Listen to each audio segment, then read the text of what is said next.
Olá, começa agora o Tribuna Livre, o programa que te coloca dentro do plenário da Câmara Municipal de São Paulo. Aqui você acompanha os discursos dos parlamentares da casa. As falas dos vereadores são de livre escolha e têm aproximadamente 5 minutos.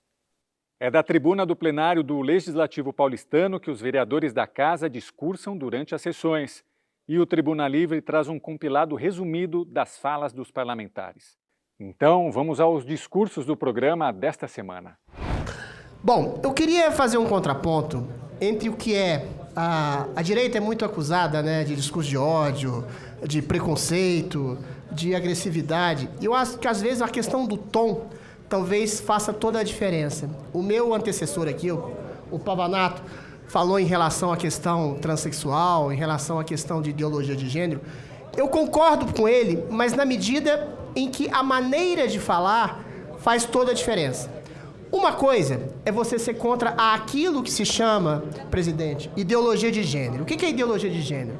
É você chegar para uma criança de 5, 6 anos e dizer que o papel normativo de um homem e de uma mulher não existe. É dizer que o gênero sexual é uma coisa construída artificialmente, socialmente e culturalmente. Isso é exatamente uma coisa maléfica. Por quê? Você vai incutir na cabeça de uma criança que ela pode ser homem ou mulher, quando ela bem entender, e ela pode construir de uma maneira artificial, com injeções de hormônio ou com cirurgias plásticas completamente que são complicadas, toda a sua estrutura, quando ela pode ter um problema de ambiguidade sexual, de ambiguidade ou de transtorno de personalidade, que pode ser acompanhada por um psicanalista, por um tratamento psiquiátrico. Agora, outra coisa é você negar peremptoriamente que existem pessoas que sofrem, que têm aquilo que se chama de disforia de gênero. Essas pessoas que antes não tinham tratamento, porque uma pessoa que se vê no corpo errado não tinha tratamento, hoje elas podem se adaptar à nova feitura de um corpo, mas elas têm que ter um acompanhamento médico. O que a ideologia de gênero vai reverberar também? Você vai perceber e vai fazer as vontades de uma criança de 8 anos para fazer um tratamento hormonal para se reinventar? Não dá. Gente, por favor. Uma criança de 8 anos, ela não sabe o que quer da vida, ela não sabe exatamente o domínio do seu desejo, quanto mais a reconstrução do seu corpo. Você vai permitir, pela ideologia de gênero, que uma mulher, que eventualmente teve a construção, que um homem, aliás, que teve a construção do seu corpo com níveis 8, 9, 10 vezes mais de testosterona, vai lutar contra uma mulher com MMA, numa competição de natação, de futebol? Claro que não. Isso não é combate ao preconceito. É você estabelecer uma desigualdade gritante entre um homem que pode bater numa mulher e todo mundo aplaudindo como se fosse uma coisa normal. Isso não é preconceito. Gente, isso é uma disfunção completa na questão hormonal, na questão da igualdade, na questão do esporte, em todos os sentidos. Agora, eu não deixo de acolher a população transexual. A gente tem aqui uma vereadora que eu respeito, que é transexual. A gente tem que acolher essas pessoas. 90% da população transexual, infelizmente, recai na prostituição. A gente tem que reencaminhar essas pessoas. Essas pessoas sofrem realmente preconceito, mas eu não confundo o preconceito que alguém pode fingir que tem ou ter de fato contra uma população transexual com a questão da ideologia de gênero. Eu combato a ideologia de gênero. Normalizar para uma criança que ela pode ser homem ou mulher, quando ela bem entender, não. Você colocar mulheres transexuais competindo com mulheres, também não. Você permitir a determinada idade, depois de um tratamento, de um acompanhamento com médicos, com psiquiatras, que ela comece um tratamento hormonal após os 16 ou 18 anos, também não tem problema. E também não tem o problema em dividir banheiros com pessoas transexuais. Tá? Porque uma mulher transexual, em geral, ela não é lésbica, ela não vai querer abusar de ninguém, e mesmo que fosse eventualmente lésbica, ela não quereria abusar de outra mulher. É meio absurdo isso. O que você pode fazer é você restringir a entrada mediante um RG, por exemplo. Eu falei até nisso no projeto Pavanato, né? Porque uma pessoa que é trans realmente, e que não é exatamente pelo princípio da ideologia de gênero, não pode ser um homem abusador que usa do princípio da ideologia de gênero, um homem barbado de 2 metros de altura e diz que é mulher, e vai entrar no banheiro feminino? Ele pode? Ou isso é restrito a uma população realmente transexual que passou pela disforia de gênero, que passou por um tratamento e quer ser assegurada como mulher? Você não pode confundir uma coisa a outra, porque você alimenta um discurso de que a direita, e eu faço parte dessa direita, é preconceituosa, senhor presidente. É nesse sentido que eu faço exatamente o combate ao que se chama de ideologia de gênero. Dizer para uma criança que ela é homem ou mulher quando ela quiser, que é construção social, não. Dizer que em esportes uma mulher trans pode competir com uma mulher comum, sendo que a mulher trans tem um corpo de construção de homem, também não. Dizer que uma criança possa fazer tratamento hormonal com 6 anos de idade, também não. Entrar em banheiro, tudo bem. Eu não tenho nenhum problema com a transexual num banheiro. Eu tenho problema com essas injustiças que eu falei, que são escamoteadas como se fossem preconceitos contra a população transexual, coisa que eu não tenho e que ninguém deve ter. No século XIX, uma pessoa trans que sofria de disforia de gênero, ela não tinha alternativa a não ser se adaptar ao corpo. Hoje, com a questão da medicina estética, ela pode se readaptar nesse sentido. Agora, não vale você tirar o lugar de uma mulher que não é trans no esporte, ou bater numa mulher. E não vale dizer para uma criança que ela pode usar injeções hormonais quando ela pode ser tratada e ela pode ser resolvida essa ambiguidade sexual dela. É só para esclarecer, presidente, a questão entre o que é preconceito, o que é discurso raivoso, o que é uma análise percussiente da realidade. Senhoras e senhores vereadores, a prevenção e o diagnóstico precoce salvam muitas vidas. Nós já protocolamos aqui na casa o PL 688-23, que garante o transporte porta a porta para as pessoas, para os pacientes oncológicos que realizam tratamento no SUS e que não possuem veículo próprio no núcleo familiar, através de parcerias com empresas de transporte individual. Nós também já protocolamos o PL 761-24, que instituirá a campanha permanente de combate ao câncer, prevendo parcerias para a realização de exames de sangue, para detenção de marcadores tumorais, mamografias, biópsias, além de exames de imagem, ultrassom, tomografias e ressonância magnética. E já nesse novo mandato, hoje mesmo já protocolamos, foi uma das nossas primeiras ações, uma campanha de atenção oncológica à pediatria e pediátrica no âmbito do município da cidade de São Paulo, com o objetivo de melhorar o tratamento do câncer infanto-juvenil e aumentar os índices de sobrevivência. Seguimos firme na defesa da saúde, do acesso ao tratamento. Pode contar conosco nessa batalha. Muito obrigado, senhor presidente. Obrigado, senhoras e senhores. Agora eu quero falar sobre cultura. Com toda certeza é um tema que interessa, se não a todos, a grande maioria dos vereadores aqui desta casa. E eu vou me ater fielmente aqui às palavras que foram inspiradas para que eu escrevesse, porque é um negócio muito curioso que tem acontecido na cidade de São Paulo. E eu quero já esclarecer que eu sou literalmente, inteiramente contra as cotas raciais. Logo, eu também sou contra qualquer cota que quer dividir a sociedade, seja pela cor da pele, né, seja pela sua preferência ou opção sexual. Então, dito isto, presidente, eu quero dizer que o meu gabinete, o meu mandato, esta vereadora, eu tenho um compromisso de combater a agenda, né, a cultura woke na cidade de São Paulo, que é uma ideologia que enfatiza a identidade de minorias, sempre trazendo o vitimismo. Se fosse para eu contar a história triste aqui, eu iria começar a relatar rapidamente a realidade do lugar que eu vim.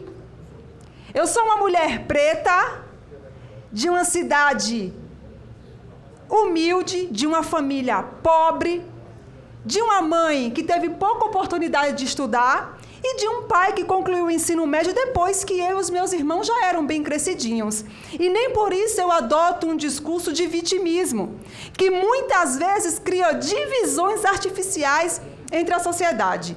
A cultura woke é um movimento divisionista, focado em categorizar e dividir as pessoas com bases em suas identidades, como raça, gênero e classe. É o caso das cotas identitárias para minorias em editais na cultura da cidade de São Paulo. E aqui eu quero apelar para o bom senso do nosso secretário de Cultura, Eu não posso deixar, vereador Adrilles Jorge, pessoas capacitadas de fora de concorrer, de participar de um concurso de cultura, porque ela não preenche lá o que a cota diz que ela tem que ser, o que a cota diz que ela tem que preencher. Isto é um absurdo. Então, se você é preto, você vai entrar e você vai ter o direito de participar daquela categoria. Se você não é preto, mesmo que você seja branco, pobre, você está automaticamente fora. Porque você tem uma cota que te tira, o teu mérito, que tira os teus dias de dedicação em treinos. E isso a gente precisa tratar com muita seriedade no plenário desta casa. Eu não estou aqui, descaracterizando a necessidade de discussão com esses grupos de minorias. Mas nós não podemos deixar que pessoas que se dedicam sejam excluídas, porque eu tenho cotas, um número de cotas que ultrapassa qualquer realidade e tira a competição dos demais. Dito isto, meus amigos, eu tenho aqui projetos protocolados nesta casa para que a gente possa discutir a questão da agenda woke, para que a gente possa discutir aqui a questão das cotas na cidade de São Paulo, dentro dos editais da cultura na cidade de São Paulo. O nosso projeto, ele tem o real intuito de limitar o impacto das cotas LGBT, das cotas que dizem sobre a cor da pele, porque nós não podemos gerar com isso um monopólio da esquerda dentro da cultura. A cultura, ela não tem lado. E a gente não pode permitir que se transforme em um monopólio de um lado apenas, visando e se apropriando de um discurso inteiramente vitimista para tirar outras pessoas dessas competições. Nós estamos, através desses projetos de lei, limitando as cotas identitárias e abrindo um parênteses aqui, porque já é uma legislação federal que diz sobre as cotas raciais. Logo, nós não temos competência para combater uma legislação federal. Mas o que eu quero aqui é, através desses projetos de lei, abrir uma discussão nesta casa para que a gente trate com muita responsabilidade os editais de cultura da cidade de São Paulo. Cotas identitárias em eventos, programas e editais de cultura financiados pelo município de São Paulo. Infelizmente, nós teremos que, com muita seriedade, combater a cota que não inclui, mas ela é excludente. A política de cotas hoje na cidade de São Paulo, ela é excludente. Ela está deixando pessoas de fora de processos seletivos. E eu quero contar com o apoio de todos os vereadores desta casa para que a gente possa avançar nessa pauta. A agenda woke aqui não. Muito obrigada, presidente. O Tribuna Livre faz agora um intervalo e volta já.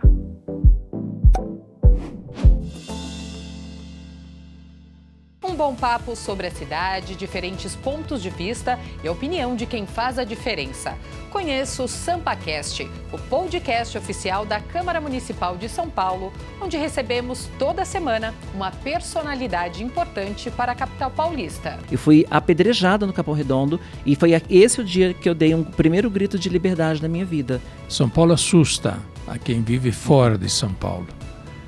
E não foi diferente para mim. Aí o editor achou que o legal da capa era me botar sorridente, falando, eu fumo maconha. A cidade de São Paulo não deve nada em termos de serviços para nenhuma das maiores cidades do mundo. Um novo episódio toda segunda-feira, às 5 da tarde.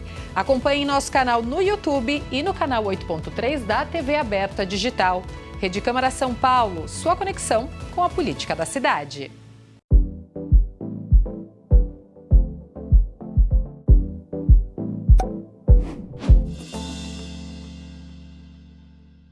Voltamos com o Tribuna Livre e vamos direto ao plenário para mais discursos dos nossos vereadores. Senhor presidente, senhoras e senhores vereadores, vereadoras, quero aqui saudar os novos vereadores e vereadoras que começam aqui essa jornada. Gabriel Abreu está aqui, começa essa jornada importante na maior Câmara Legislativa do Brasil.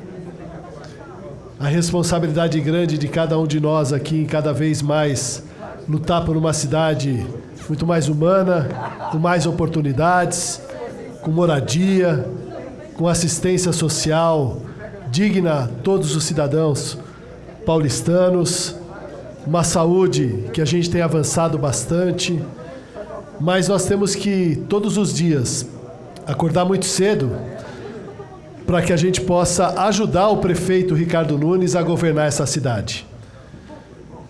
Nós não estamos aqui falando em ideologia, não estamos falando aqui em divergência partidária, mas nós estamos falando de cidade.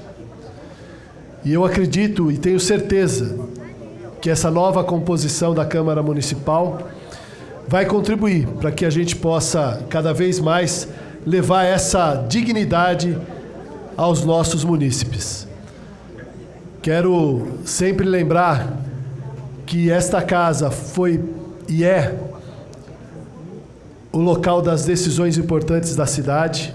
Nos últimos 6 anos, na qualidade de líder do governo, pude encaminhar diversos projetos do Executivo, contribuir ajudando os projetos dos próprios vereadores.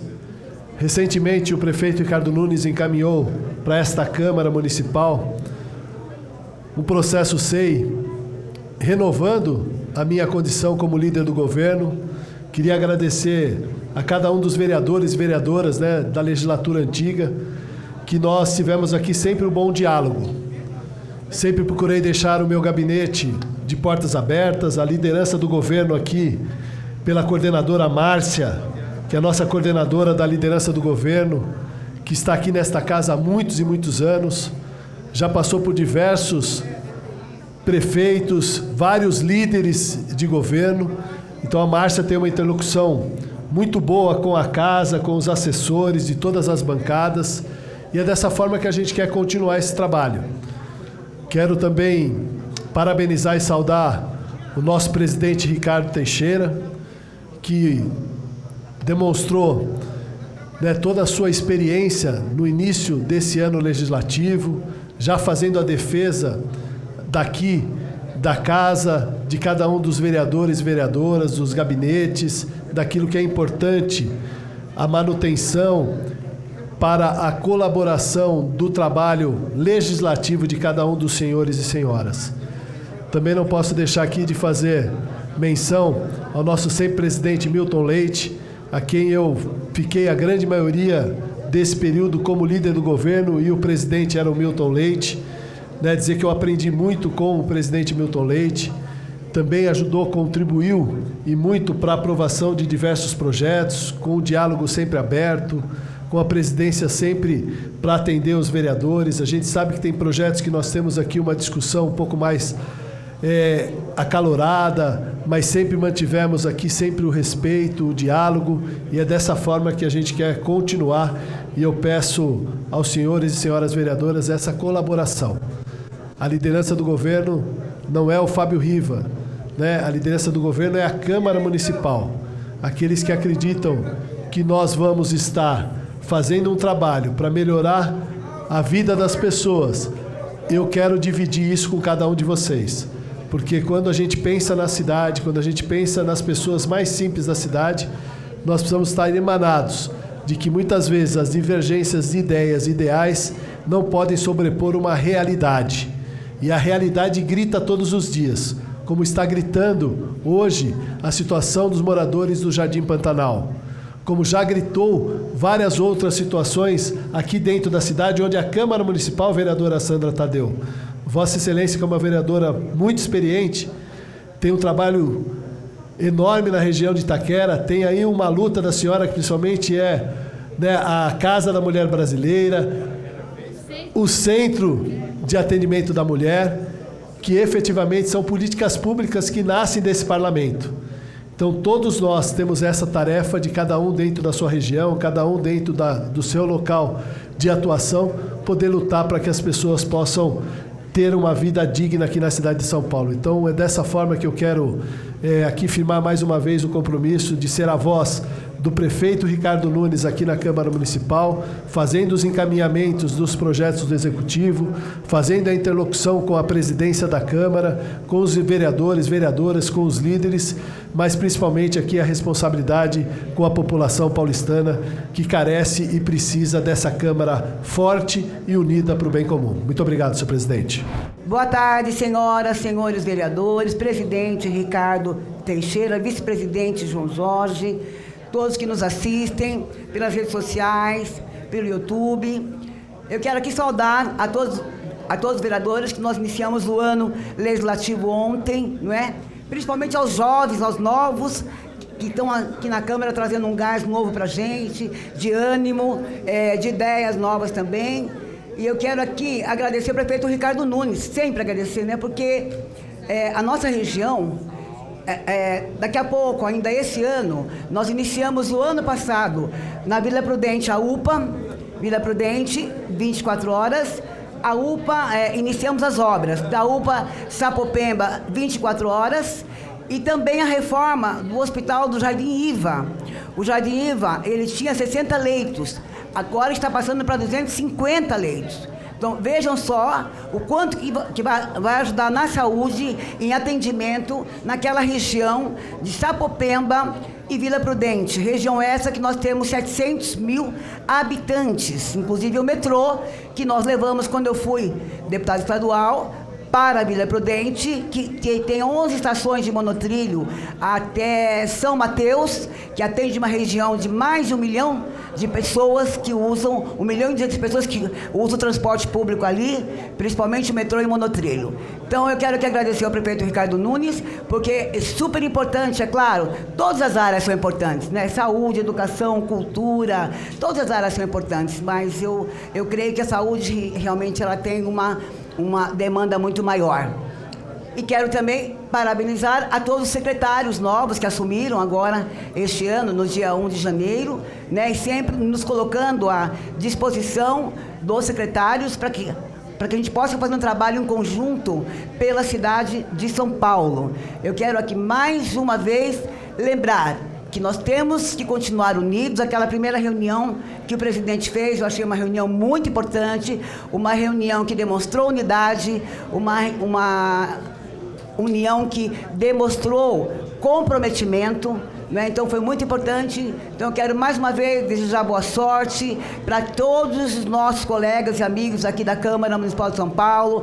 Que Deus abençoe o mandato de cada um de vocês, o nosso mandato, para que a gente possa realmente continuar sendo usada por Deus, para que a gente possa ajudar a população em todas as áreas, em todas as esferas que os munícipes de São Paulo tanto precisam. Muito obrigada, presidente. Obrigado. Obrigado, presidente. Uma honra poder estar aqui. Segundo dia de muito trabalho aqui na nossa Câmara Municipal, maior parlamento de cidades do nosso país. Uma honra poder estar aqui pelo 3º mandato. Fico muito feliz. Primeiro, grato a Deus, como já disse, no dia da nossa posse, no dia 1º de janeiro. E uma honra também poder estar aqui com novos vereadores, vereadoras, alguns que a gente já aprendeu a trabalhar, a conviver, mesmo que independente de ideias, independente daqueles propósitos que a gente tem para a nossa cidade de São Paulo, mesmo que distintos, a gente consegue ter uma boa convivência, e é isso que eu entendo que a gente deve manter, né? Seja com o PSOL, seja com o PT, a gente deve manter sim a boa convivência, a abertura ao diálogo, é isso que eu peço também aos vereadores. A gente viu ontem, no dia de ontem, já o clima esquentando, mas realmente muito grato por esse mandato. Quero também parabenizar aqui, ontem para mim foi uma grande surpresa, o posicionamento desde o primeiro dia que nós conversamos, desde a sua eleição. O presidente Ricardo Teixeira tem se demonstrado uma pessoa extremamente aberta ao diálogo, demonstrado também que está aqui para defender a Câmara Municipal como parlamento, entendendo o peso da Câmara Municipal e também dos senhores vereadores e das senhoras vereadoras. Muito feliz e gratidão aos mais de 22 mil eleitores que me franquearam a oportunidade de ser a sua voz, de ser o seu braço aqui nesse parlamento. Agradecer também muitas pessoas que me apoiaram, não poderia deixar de agradecer aqueles que fizeram a história antes de mim, né, que já passaram por essa casa, e que eu tenho a honra, e fiz isso nos demais mandatos, tenho a honra de no primeiro discurso também citá-los. Meu pai, o deputado federal Gilberto Nascimento, que passou aqui por 3 legislaturas, mas também o meu tio Carlos Apolinário, já falecido, então em memória, que também esteve aqui, passou por algumas legislaturas, demonstrando que é sim possível estar à frente do mandato na maior cidade do Brasil e ser firme, constante com seus princípios e por aí criar um legado. Então faço parte desse legado, então gratidão a todos eles. Começo dizendo da minha gratidão de no primeiro dia dessa semana estar presente ali na cidade de Tiradentes, demonstrando que a política e os mandatos, eles são tal qual uma corrida de revezamento. Às vezes a gente começa numa posição, outro vai, assume o bastão e é possível a gente dar o resultado para a população lá na frente. Então tive a honra de estar na inauguração do Bom Prato Refeitório na cidade de Tiradentes. Bom Prato esse que quando eu estava pela minha segunda vez na Secretaria de Desenvolvimento Social do Estado, e aqui já deixo também minha palavra de gratidão ao governador Tarcísio, fui visitado por um então vereador e que continua vereador aqui, Nunes Peixeiro, dizendo, olha, a gente tem uma necessidade. Eu falei, lá a gente já tem um trabalho como esse, mas é importante, a população está precisando, está buscando mais um espaço e mais refeições do Bom Prato. Foi onde nós instituímos o Bom Prato Refeitório, ligado então a uma unidade de Bom Prato, lá na região, e que nós inauguramos na segunda-feira agora que passou, 300 refeições no café da manhã, 300 refeições no almoço e 300 refeições no jantar, todas elas balanceadas, feitas por nutricionistas, acompanhadas por nutricionistas e uma grande equipe de cozinheiros e com certeza com um preço justo. E aí, falando em preço justo, né, de alimentação, infelizmente a gente teve aqui ontem um grande momento de debate, mas com toda a razão, porque nós, população, estamos sofrendo com o aumento dos alimentos. E aí não é a classe A, a classe B ou a classe C. São todos aqueles que precisam consumir alimentos, ou seja, a população como um todo está sofrendo com essa alta. E a gente tem que sim se posicionar. O meu mandato se posiciona contra essa política econômica que está, infelizmente, enfraquecendo os nossos bolsos, enfraquecendo a nossa população a partir do momento que a gente não tem a capacidade de se alimentar, ou que as pessoas não têm capacidade de se alimentar dessa forma. Pressionando cada vez mais a máquina pública, pressionando cada vez mais a necessidade de assistência e desenvolvimento social através dos avanços de políticas, como eu citei, como a política do Bom Prato. Muito obrigado, presidente. E este foi mais um Tribuna Livre, e através deste QR Code na tela você será direcionado para a lista de programas no nosso canal oficial no YouTube. O Tribuna Livre é transmitido toda segunda-feira às 14h30 da tarde. Obrigado pela sua audiência, até a semana que vem.